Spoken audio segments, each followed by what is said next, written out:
Di ako sanay na nagvo-vlog ng Tagalog. Parang nininervyos pa rin ako. Ano ba yung video sa Tagalog? Video. Medyo konyo kasi ako. Masaya ako. Ang hirap. Ito ay... Ano what octopus is in Tagalog? Colonizing the colonizer lang, ganon. Joke lang. Uy! Philippines! Philippines! Hello, good morning everyone. Today I wanted to do something a little different, and since I am in Spain, the land of our colonizer, I wanted to do a 24 hours speaking Filipino only challenge. I've never done anything like this before. Obviously, I'm Filipino. My first language is both English and Filipino, so I usually do a mix of Taglish. So Taglish, Tagalog, and English. So yeah, I'm gonna be inserting subtitles below. I'm gonna be switching over now to Filipino. Mabuhay! So ngayon, oh my God, parang di ako sanay na nagvo-vlog ng Tagalog. So ngayon, nandito ako sa Barcelona. Nandito ako dahil may residency ako.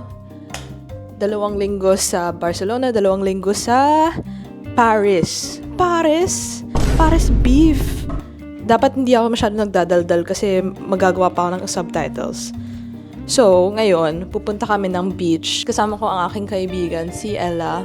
Pupunta kami ng Tossa de Mar ngayon. Nag-book kami ng bus papunta doon. So, pupunta muna ako sa bus station. Okay, sorry, galaw ako ng galaw. Sinusot ko ang aking Black Bow Swim na tankini. Tapos, medyo greasy ang aking hair. Kasi hindi ako naligo kagabi kasi galing ako ng football game. So, gagamitin ko ang Better Hair Dry Shampoo.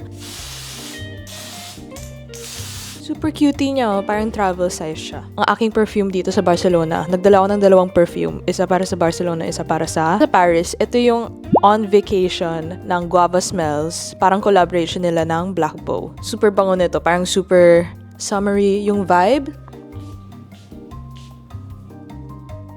Alam nyo guys, hindi na ako masyado nagme-makeup dito kahit gusto ko mag-makeup kasi natatanggal lang sa mukha ako kasi ang init. So, natatawa din ako kasi nung first day ko dito, medyo parang conservative pa, medyo parang nag-aano pa ako. Ano yun?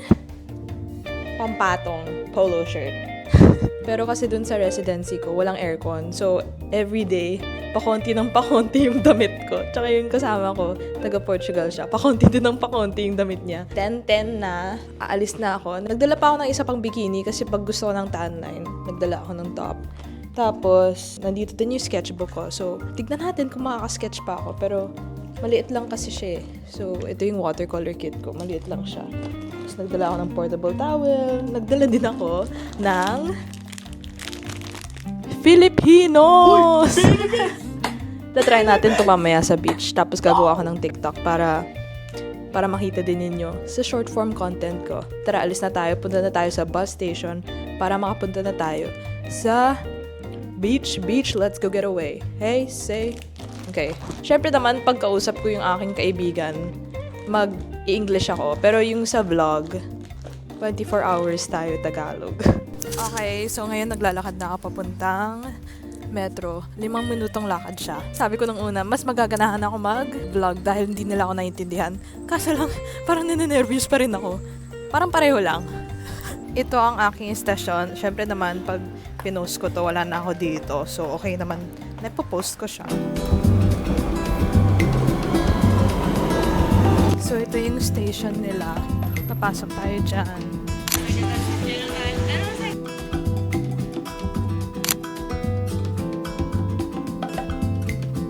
So, andito ako ngayon sa Lespay. Parang ano siya, parang family style table. So, may mga kasama akong sa lamesa. Ganito yung lamesa. May mga kasama kami dito. Medyo nahilo ako sa bus. Parang ang weird mag-vlog dito kasi may mga kasama ako sa table, pero okay lang. So, nag-order kami ng octopus, tsaka kimchi, patatas bravas, parang meatball. Basta dami naming in-order. Papakita ko na lang mamaya. So, ayun. Ang ganda ng lugar. Malapit lang siya sa beach. Tapos, pagkatapos nito, pupunta kami ng beach. Tapos, iikot kami. So, ito yung itlog na may miso tsaka chili. Parang deviled egg siya. So, try ko ngayon. Cheers!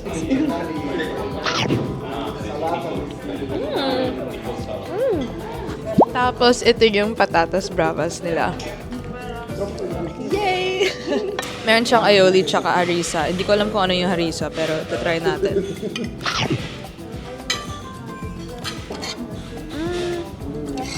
Chaks lang. Ito ang coca bread na may kamatis. Masarap. Like yum. Muy deliciosa. Muy deliciosa. Tortilla? Tortilla! Na may keso. Masarap siya. Mukha siyang cheesecake. Pero medyo cheesecake nga talaga siya. Ito ay... I don't know what octopus is in Tagalog. Octopus. Octopus. Parang pusit. Lasang pusit. So, meron tayong kalabasa, pork belly, parang ihaw, tapos meron din pusit. Ito na yung last namin, parang meatball siya na may tsokolate. Parang lasa siyang dugo, hindi tsokolate. Guys, may castle dito! Ang ganda! Medyo nalulula ako, guys, kasi parang hindi ako makapaniwala na nandito ako. Pero oh my God!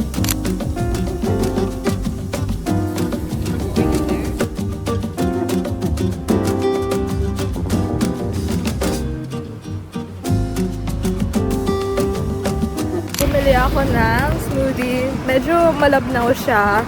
Tapos papunta na kami sa ibang beach. Kasi masyado maraming tao dun sa isang lugar. Andito na kami sa... Ano ba yung beach sa Tagalog? Hindi ko alam. Pero nandito kami sa... May mga rocks, tapos may blanket kami dito, tapos magsa-sketch kami hanggang mga 7 p.m. kasi 7 p.m. yung bus namin pa uwi. I was just looking at me like, yeah, go off, queen.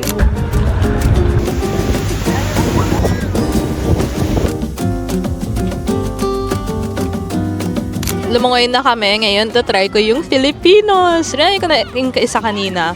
Kaso lang, ang dami nag-DM sa inyo na try ko daw siya nung pinost ko sa story ko. So, let's... tangina. Ang hirap naman mag-Tagalog lang. Medyo konyo kasi ako. Sanay ako mag-Taglish. Ganito itsura niya. Parang maliit na donut. Medyo melted na kasi ang init. Tsaka nasa bag ko lang siya. Okay.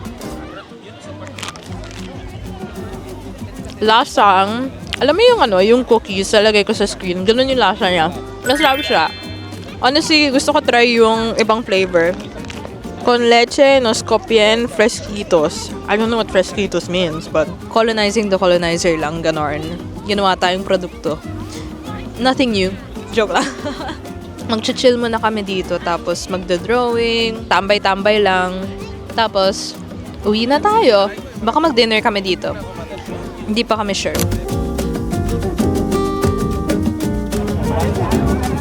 Ngayon, nagtatan lang ako ng konti. Nagpalit ako ng bikini top kasi parang ayoko yung tan line ko, yung parang tangkini, diba? Papainit mo na ako. Tapos, magsa-sketch tayo kasi gusto ko i-sketch yung mga rocks na nasa likod ko. Kung nakikita nyo.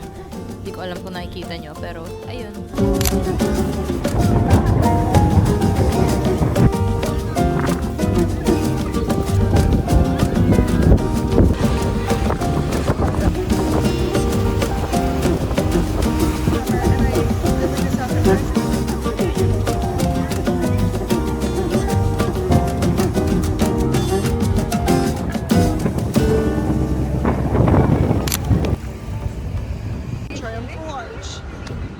So, nandito tayo ngayon sa Chinese restaurant. Kasama ko si Ella. Say hi! Tapos, ito yung parang noodles. Tapos, ito yung parang salt and pepper spare ribs. Nasa Barcelona ulit kami. So, kakain na kami. Nakakatawa kasi ang daming tao dito. Lumalabas pa rin. Ng 1 a.m., 2 a.m. Parang nung pauwi pa lang ako. Doon pa lang sila lumalabas. So, mga 12 a.m. na ngayon. Kaso lang, pauwi na ako. Yung mga iba, palabas pa lang. Tsaka feeling ko, mas nafe-feel ko na medyo safe ako dito dahil ang daming babae dito. okay lang sa kanila magsuot ng mga tank top, mga shorts dun sa metro. Kasi feeling ko sa ibang bansa, kunwari sa Japan, ganun, titignan ka talaga. Pero dito, wala silang paki. May take out din pala ako dahil naparami yung order namin ng Chinese food. So, I'm happy! Masaya ako!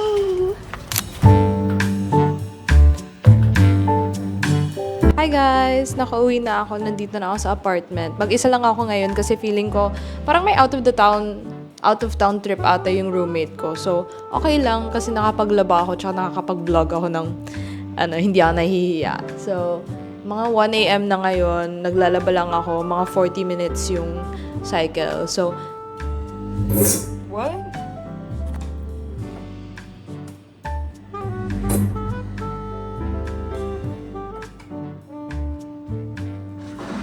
Oh, okay. What the hell? Gusto ko lang kayo makausap. Alam mo yung tubig nila dito, tap water, yun yung iniinom ko. Parang may lasa siya, pero wala mahal ng tubig dito Tsaka malinis naman. Parang sinearch ko na okay siya. Hindi siya parang Pilipinas. Parang na-realize ko, parang nakaka-free din magsalita ng Tagalog habang nagbo-vlog kasi walang nakakaintindi sa'yo. So kahit ano pwede mo sabihin. Feeling ko yun yung parang feeling pag nag-iibang bansa ako tapos kasama ko yung nanay ko tapos ang dami namin pinagsasabi. Tapos di kami naiintindihan ng mga tao. So feeling ko, pag travel vlogger ka, parang mas nakakagana mag-vlog pag nagtatagalog ka. Pero for me lang kasi hindi talaga ako sanay mag-vlog ng Tagalog. As in, ang daming beses ngayon, nagsalita ako ng English sa camera, tapos parang i-re-film ko kasi nakalimutan ko na dapat nagtatagalog ako. Hindi ako sanay mag-vlog ng Tagalog talaga. Parang feeling ko, ang weird. Pero sa totoong buhay, nagtatagalog naman ako araw-araw. So, parang ang weird lang na may camera. Parang sanay lang ako na lagi nag-i-English pag may camera. Anyway, ayun. So, yung gagawin ko na lang ngayon, mag-edit ako ng video. Ita-transfer ko yung mga videos na to sa laptop. Kasi ayoko alam mo yun, dapat may backup tayo. So, ayun. Salamat sa panonood ng aking vlog. Salamat sa Salamat sa pag-watch. Ang hirap. Salamat sa sasama sa akin ngayon sa Barcelona. Makikita ko kayo sa aking susunod na vlog. Ano ba yung video sa Tagalog? Video. Anyway. Bye-bye!